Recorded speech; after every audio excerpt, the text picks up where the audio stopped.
Hi friends, it is Bess here from Life with Bess and welcome to our beginner stitch sampler.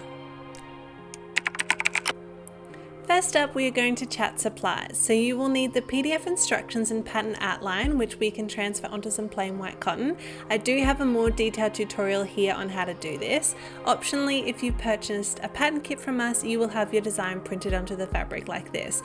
We will be using 5 colors from DMC Embroidery, but you can use any selection of threads. And I chose to use a size 24 tapestry needle as the eye is large enough for all 6 strands of the thread.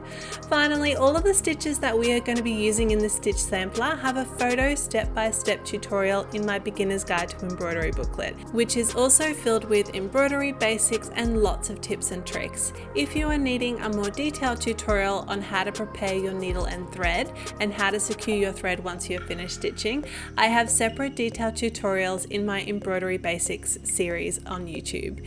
It is important to note that this is the order that I stitched my bee in, but if you are a beginner, you might find it easier to leave some of the more challenging stitches for last.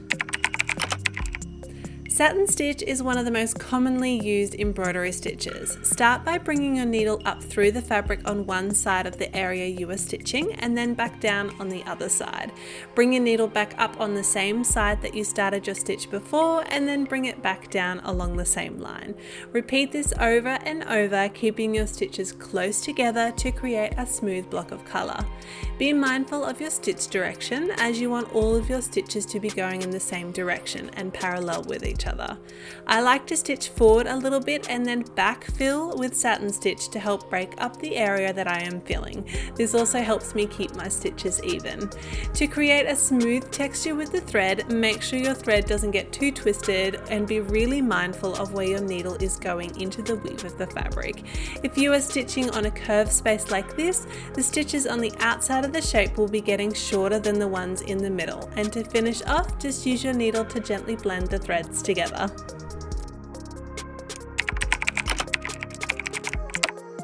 Long and short stitch is another really popular fill stitch and can be really useful to fill those larger areas where satin stitch isn't really suitable. Start by bringing your needle up through the fabric on one side of the area you are stitching and then back down in the fabric. Bring your needle back up on that same side that you started your stitch before for your next stitch. Fill one side of your space with stitches of a variety of lengths. So for us, this is from the top to the middle, and then work from the opposite side into the center, making sure that your stitches overlap in the middle. The main difference between satin stitch and long and short stitch is, rather than having all of our stitches the same length and lining up, we're going to be alternating the length of our stitches from long to short to long. Even though we are using a variety of stitch lengths, just make sure to follow the same direction. In this case, we are going vertically parallel.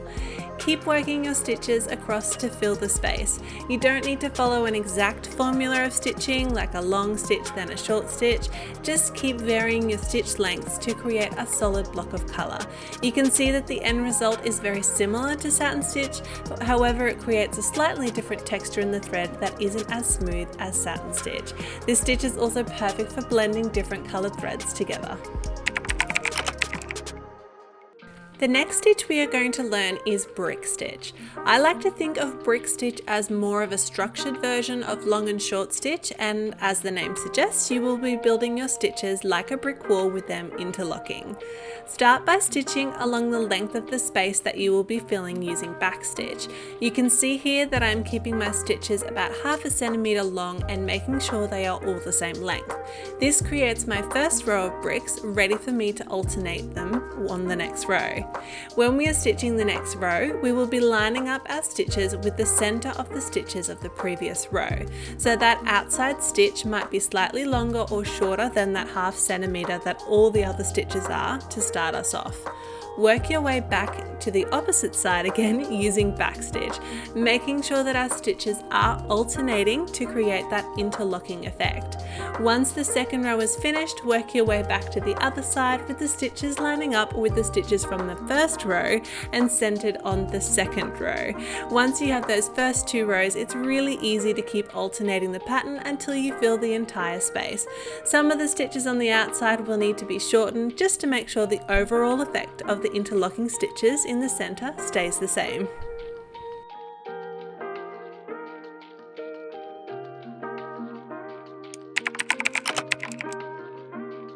Most beginners find bullion knot challenging, but it is worth the practice. The main thing to note straight away is our needle position. You can see that I have skewered it in the fabric. So once you have brought your needle up through the fabric, position your needle at where you want the knot to end, and then angle the needle back up towards where the thread is coming from.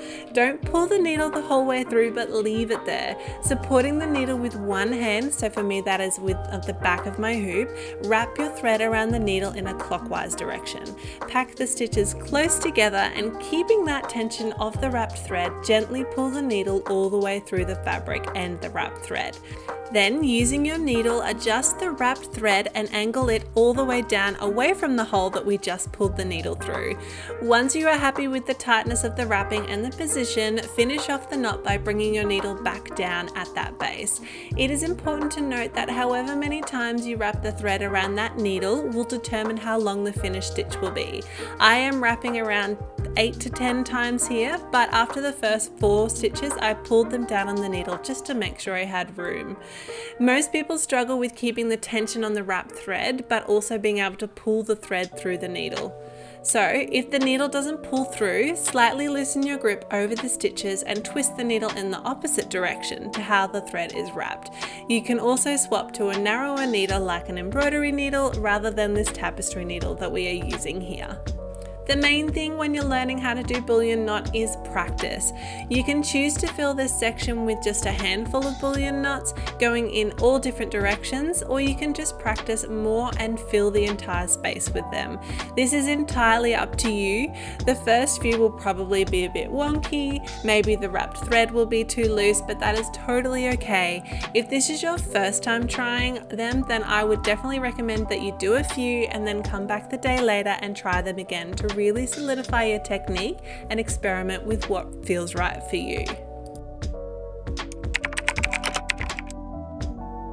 French knots are such a fun textured stitch that can be used in a variety of ways. Start by bringing your thread to the front of the fabric where you want your knot to be.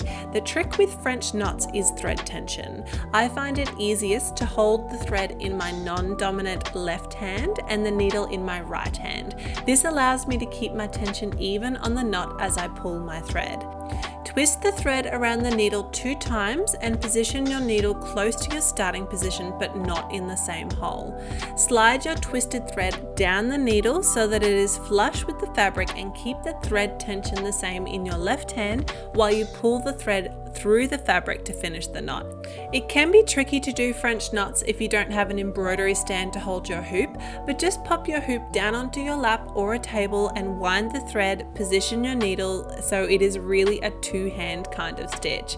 These are one of those stitches that sometimes get a beginner frustrated, but with lots of repetition and practice they will become second nature to you. And this is why in this stitch sampler I have used it to fill this whole space so we get lots of practice.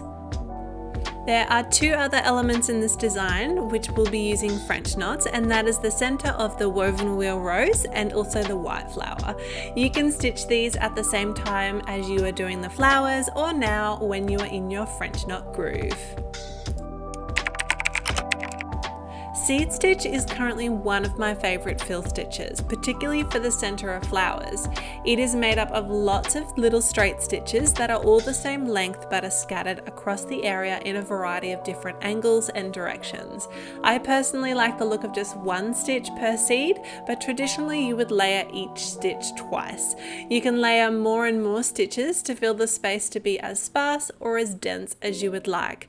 I personally love the very dense look and just made sure that as I was filling the space, my stitches were strategic with where I placed each stitch so that it would end up looking random. It ends up creating this really cool textured effect. Turkey stitch is a series of very closely worked loops that can be cut and trimmed as you desire. To create our first loop, bring your needle slightly to the right of your starting thread. Measure the length you want your loop to be, so for this design it is to the top of the brick stitch. Keep holding onto this loop with your thumb, bring your needle up on the right side of your stitches and then back down on the left side to anchor the loop down. Then bring your needle up through the fabric in the middle of the first loop loop to start to create your second loop. Bring your needle again slightly to the right of your stitch for the next loop. Make sure that it matches the length of the previous loop and then anchor it down. Keep continuing the loops to fill the space. Make sure they are layered over each other to create a really dense coverage. I find it easiest to measure my loop by the position of my needle at the length point. It just helps me keep it all even. This is going to be one layer of turkey work, but if you want a fuller, more fluffy effect, then you can always add a second row behind this first one. When you get towards the end of your row, it is time to do a final loop and then secure it in place and knot the thread at the back. Now you can choose to trim the fringe or keep it as is. Use a pair of embroidery scissors, carefully cut down the middle of the loops and brush out the ends for a fluffy effect.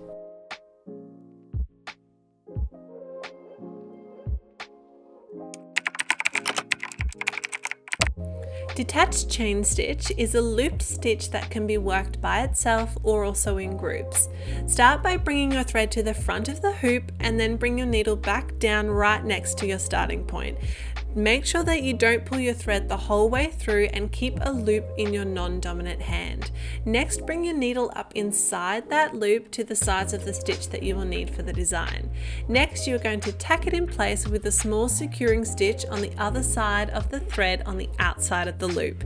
Most designs will have a pattern to guide you on the size of the loop that you need, and it is commonly combined to make a lazy daisy stitch, which we will learn later. In this stitch sampler, we use detached chain stitch for the legs of the bee, but we also get to practice it as some small leaves on this greenery sprig at the bottom of the design. In this case, we will be alternating our detached chain stitches on either side of this stem, which obviously we will have needed to stitch first.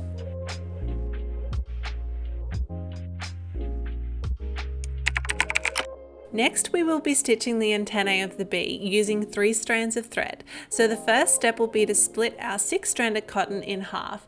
I find it easy to split the thread into 2 lots of 3 strands and then really gently pull those 2 halves apart to make sure that it is able to untwist and not knot. Couching is a technique where you lay thread on top of the fabric and then secure it in place with small anchor stitches. You will need 2 pieces of thread for this stitch. First, you will bring your base thread through to the front and then lay it onto the fabric where the design is. Then with your second piece of thread, you are going to start tacking that base thread in place. This anchoring stitch will just run over that base thread and then back down into the fabric. But be careful not to stitch the anchoring thread into the same hole, or you could pull that base thread through to the back. Once you have finished couching the base thread into position, bring it through to the back and secure it in place. This stitch can be used for outlining work, lettering, or even to fill shapes. If you are couching your thread on a tight curve, you will need to have more anchoring stitches closer together to keep a smooth line for the base thread. For this design, I only needed 2 anchoring stitches to couch my thread in place. To start backstitch, create an initial stitch going forwards along the pattern line.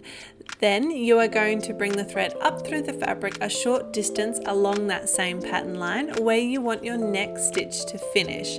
Then guide the needle back down into the same hole where that first stitch ended. This creates a back stitch. Repeat this to create a line. Stitching forward and then back is important as it allows you to stitch a continuous line without your thread coming undone, as we are going to be using the same holes in the fabric. If you are wanting to stitch this for outline, lettering, and need it to be smooth curves, shorter stitch lengths allows you to create that smooth line. Backstitch is often used as a foundation for combination stitches such as whipped backstitch, which we will learn next.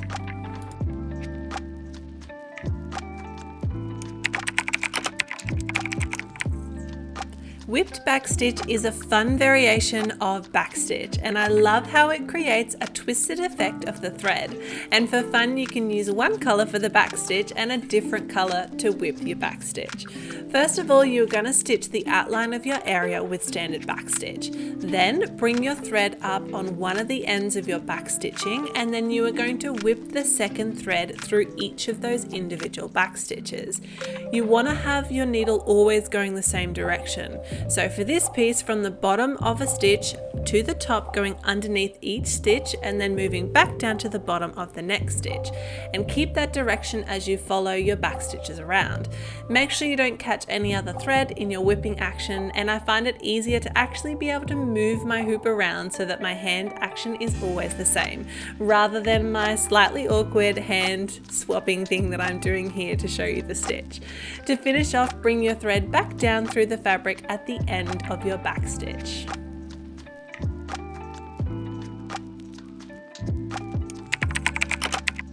There are actually two different types of split stitch, and this is my preferred technique, which is technically called split back stitch. The first part of split stitch is identical to back stitch by creating that first stitch, then bringing your thread forward on the line, but instead of inserting that needle back into the same hole where your previous stitch ended, you are going to split the previous stitch with your needle and pull your thread through the center of it. Continue to stitch forward, and then each time you move back to complete a stitch, split the previous stitch. I am using 6 strands of thread here, so I want to make sure that I'm not only splitting the middle of the length of my previous stitch, but also the middle of the 6 strands so that it is an even stitch. This stitch can be used for outlines or lettering, but it can also be a fun fill stitch as well. I particularly love to use it as a really fine detail using only 1 strand. It just elevates a piece instantly.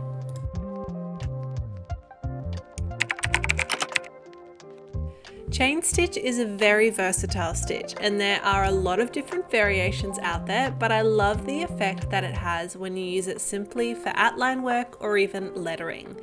Bring your thread through to the front of the hoop and then bring your needle back down into the same hole. Make sure you don't pull your thread the whole way through and keep the loop in your non-dominant hand. Next, bring your needle up inside the loop to the sides of the stitch that you are after. And rather than tacking it in place like we would do for detached chain stitch, we are going to create another loop by inserting the needle back into the same hole again. Again, make sure you don't pull that thread the whole way through or pull it too tight to make the loops of the chain disappear. Repeat this to create a growing chain.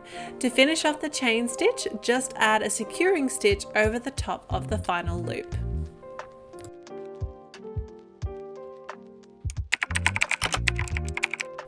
Straight stitch can be used in a wide range of ways and is often used in combination with other stitches to add details or accents to a piece.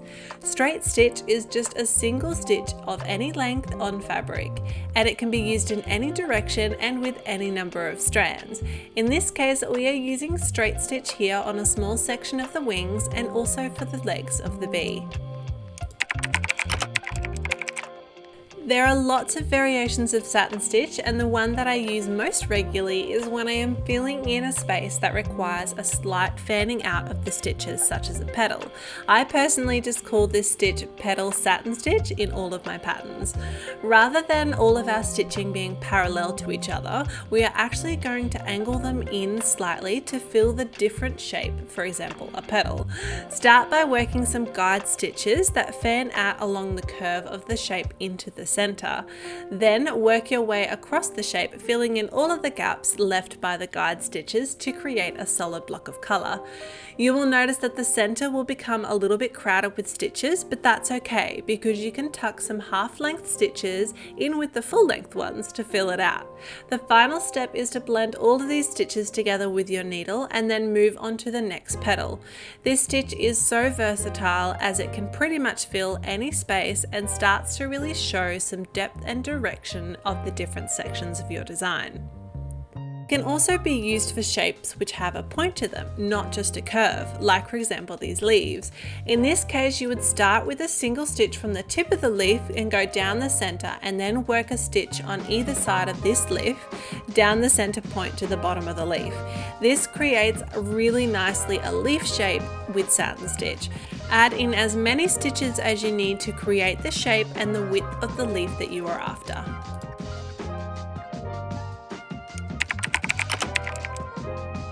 To stitch feather stitch, start at the top of the section and stitch across from the two tops of the initial V shape, but don't pull the thread all the way down to create a loop. but instead bring your thread up at the base of the V to secure the loop. From that base of the V, bring your thread across to the right side and create another loop. Then secure again at the base of the next V further down on the stem. Repeat these steps, creating these V shapes alternating from side to side to create a really cool feathering effect. You can easily change the look of this stitch by adjusting the number of threads that you use, the size and length of your stitches. To finish the stitch off, just catch that final loop and secure it with a stitch.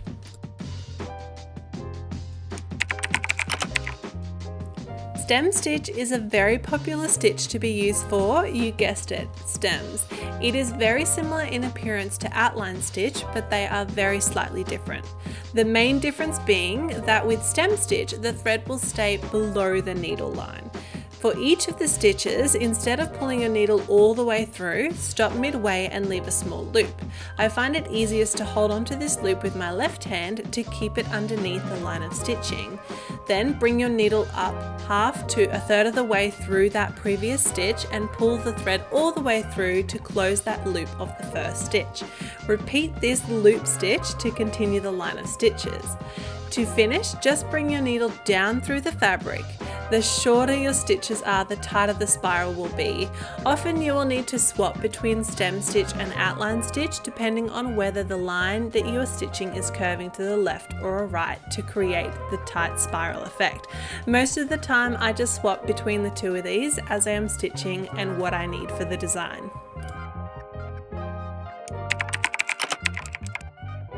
The difference with outline stitch compared to stem stitch is that the looped thread will now stay above the needle. Besides this, it is exactly the same as stem stitch.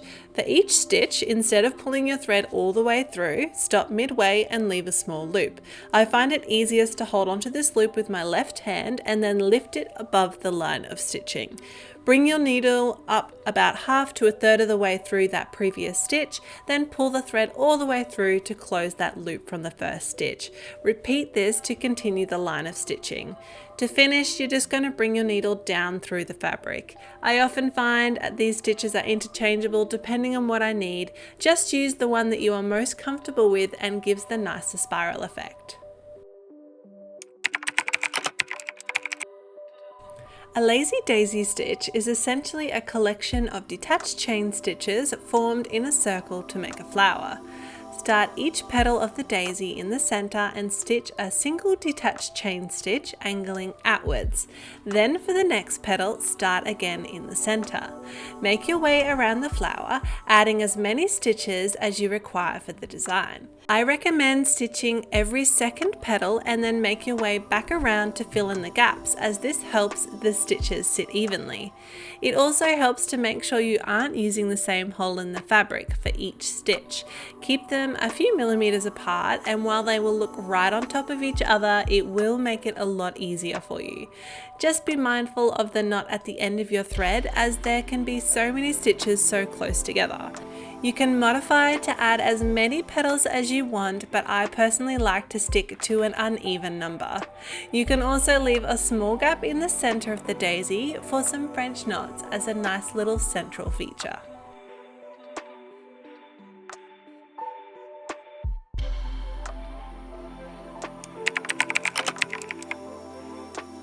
For this part of the design, we will be using only 3 strands of thread, so the next step will be to split our 6-stranded cotton in half. Running stitch is a basic foundational stitch and creates what looks like a series of dashes in a line. Create a single stitch in the direction that you would like to move, in this case from left to right, and then leaving a small gap between your next stitch, again moving left to right. Continue this, making sure that you keep your stitch lengths and the spaces in between them even until you have a line of dashes. I don't tend to use this stitch very much and don't see it too much in modern embroidery either, and I personally only tend to use this stitch when securing 2 pieces of fabric together for applique work, or as a temporary stitch to secure in some sew-in interfacing on the back of some clothing embroidery.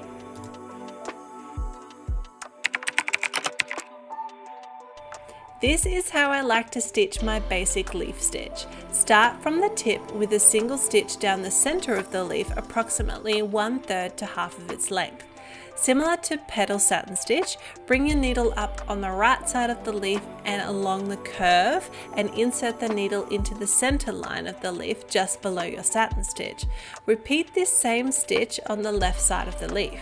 You want to alternate sides as you work your way down the leaf, gradually following that center line so that the stitches will start to show that center vein of the leaf.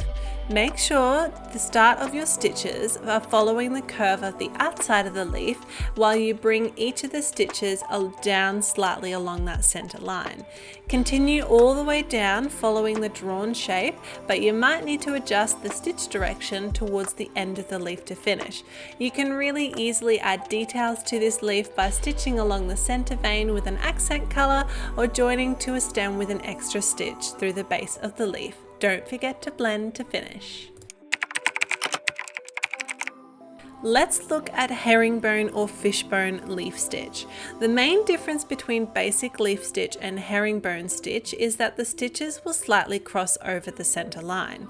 Start with a center stitch as you would normally, but with your second stitch, cross over the right side of your center stitch to the left side by a few millimeters. Repeat the stitch on the left side of the leaf, crossing over to the right side. You want to alternate sides as you work your way down the leaf, crossing the stitches over that center line each time. You will see that a more detailed center line is created by crossing these threads. It is a bit of a herringbone design. Continue working your way down the leaf, following the shape, but note that you will need to adjust your stitch direction towards the end to finish so that they line up at the bottom of the leaf. This is a super fun variation on basic leaf stitch and can be easily swapped out if you prefer the texture.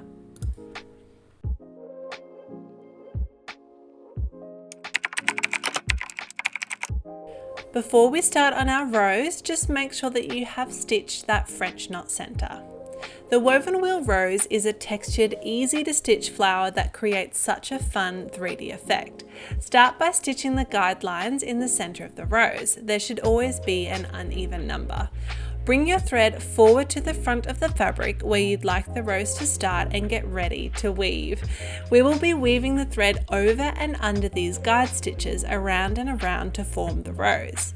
As you work your way around, you will notice that the stitches will alternate on each guideline. So one time around the thread will be over the stitch and then the next time around it will be under the same stitch.